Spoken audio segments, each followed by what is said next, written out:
যার নেকির পাল্লা সামান্য পরিমাণও ভারী হবে সে হবে সফল, তার মুখে ফুটে উঠবে বিজয়ের হাসি। আর যার পাপের পাল্লা ভারী হবে সে হবে চরম ব্যর্থ, তার বাঁচার আর কোনো আশাই থাকবে না।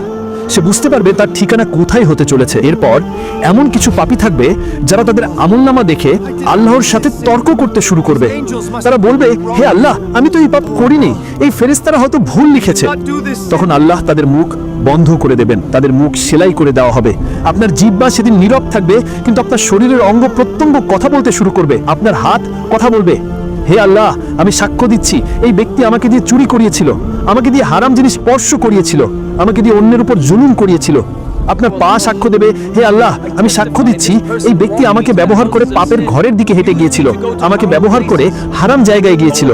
তাদের চোখ বলবে তারা কি কি হারাম দেখেছিল, তাদের কান বলবে তারা কি কি হারাম শুনেছিল, এবং তাদের ত্বক বলবে তারা কি কি হারাম অনুভব করেছিল।